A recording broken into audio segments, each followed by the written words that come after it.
When Gore said the science is settled, that raised red flags amongst the media, and then also amongst a lot of other people that sort of knew that that wasn't true, other scientists, and started to look at it. And of course, the more they looked at it, the more they realized, no, science is never settled. What is coming down now is environmentalism, is nothing but phony science. Nothing but phony science. And if we really believe in the environment, if we really believe in freedom, if we really believe in truth, we need to get some straight answers. Now, the Kyoto Agreement, of course, was reached in the city of Kyoto. And what was interesting was several things came out of that. But the first thing was that not all countries had to participate in Kyoto, but not all had to take action. Only the developed nations were required to reduce their level of CO2. The developing nations were excluded. Now, of course, at that time, China was, and in some ways you can argue it still is, a developing nation. So it wasn't required to meet any targets under Kyoto, nor was India. The U.S., of course, held out. And what's interesting is that the U.S. Senate voted 95-0 against the Kyoto Accord, even though Al Gore was the vice president at the time. And lucky for him, he didn't have to cast a deciding vote.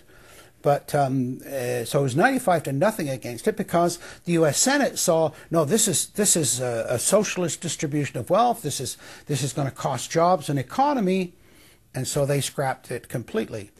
We're now told that you have to buy carbon offsets. In other words, if you have sinned by having a carbon footprint and by carbon emissions, you've got to buy a carbon offset, which is usually a scam. Somebody claims to have planted an acre of grass in the third world. It never happened. They take your money and laugh all the way to the bank. But they're telling you that in order to cleanse your guilt, you've got to buy a carbon offset.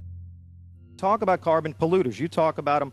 It's my understanding that back in 1997, when you were vice president, Enron's CEO, Ken Lay, was involved in discussions with you at the White House about helping develop this type of policy, this trading scheme. And is that accurate? Is it inaccurate? It's been reported. I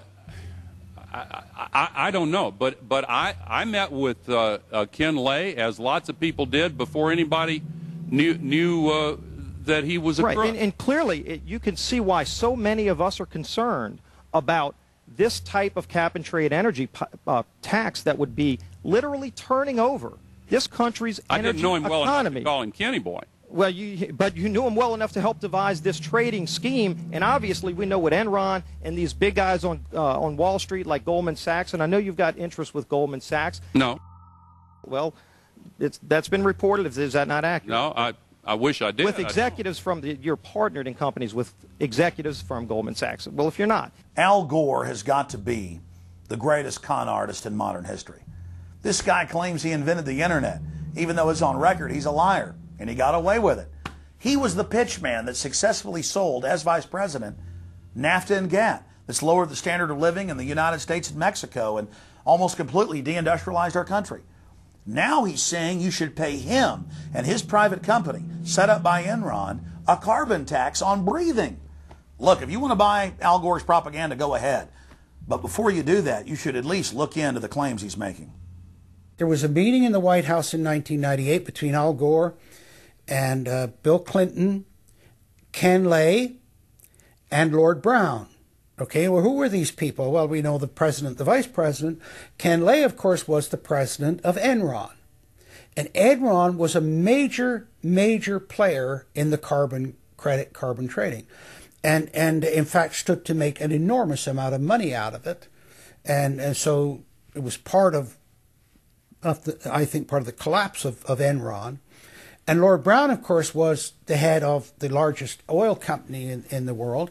And they were looking to buy into this, as is happening now, where the energy companies are becoming the big promoters of, oh, we got to go green, we got to go to alternate energies, and all of this this stuff. They saw a business opportunity and leapt onto it, and one that would make them look green again. When it came time for the 1,200-plus page greenhouse gas emission and carbon legislation to be voted on, the Speaker of the House, Nancy Pelosi, would not let the Republicans or even members of her own party see the bill until minutes before the vote.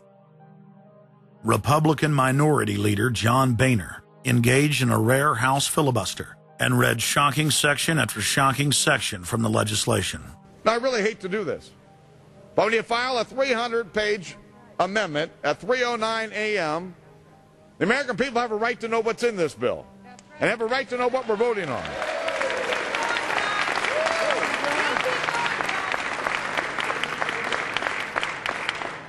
Page 48. Each building code enforcement department receiving a grant under subsection A shall impanel a code administration and enforcement team consisting of at least one full-time building code enforcement officer, a city planner, and a health planner or similar officer. I can take you to Chickasaw, Mercer County in my district.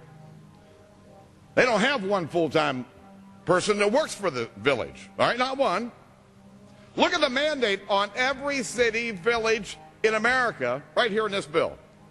So that we're not only going to tell you what the codes are going to be, but we're going to tell you how many people you need to hire to enforce this. Page 41, determine any geographic area within the contiguous United States that lacks a federal power marketing agency.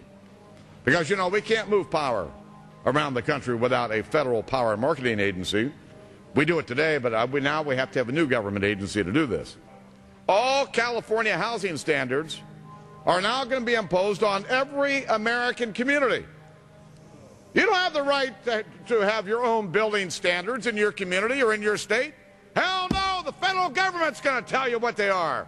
It quickly became clear why Pelosi and the Democratic leadership were desperate to keep the contents of the bill secret before the vote. Now, because of this underlying bill, the federal government will virtually have control over every aspect of lives for the American people. It is time to stand up and say, we get to choose. We choose liberty or we choose tyranny. It's one of the two. The underlying bill represents the tyranny and the intervention of the federal government. It's our choice. What will we choose today? Will we choose liberty or will we choose tyranny? And I know that we'll be facing the single moms that heard from last summer. They can't afford the gasoline bill. They can't afford the propane. You didn't do a great thing. You hurt some really decent families struggling, trying to make it, and this is going to be their death knell. It breaks my heart. I yield back. It is, of course, a carbon tax on economic activity, farming, manufacturing, real production here inside the United States. It would tend to shut down even those miserable remains of an industrial economy that we still have after the collapse of the Detroit automakers and their related subcontractors and so forth. Every home and business in the United States would be federally regulated and controlled. Mandatory home inspections will be carried out by federal inspectors, and it's all at the expense of the homeowner. In New York, they're called the environmental police. On this day, a surprise visit to a market in Brooklyn's Chinatown. And every day you're not in compliance, you face huge fines. Go to page 235. The Secretary may set and collect reasonable inspection fees to cover the cost of inspections required. So number one, they can come in, the federal government can come in, inspect your house, and send you the bill. And if they find that you're out of compliance with this new federal code, the Secretary shall assess a civil penalty for violations of this section. And then further, going to page 236, each day of unlawful occupancy shall be considered a separate violation. We're setting up a global warming Gestapo that can literally come in, and now this new term, unlawful occupancy. So now living in your home is considered unlawful under this bill. This is ludicrous. Worst of all, carbon czars in more than 35 federal agencies are given unlimited dictatorial power to tax all forms of carbon and carbon emissions. The Commissar Green Police openly brag that they will have the power to selectively enforce the new edicts on a case-by-case basis. It's funny because when I tell people what I do for a living, the first response usually is, you're with the environmental police? There is no environment in New York City. With this new power, the Green Mafia can take over the entire economy through selective enforcement.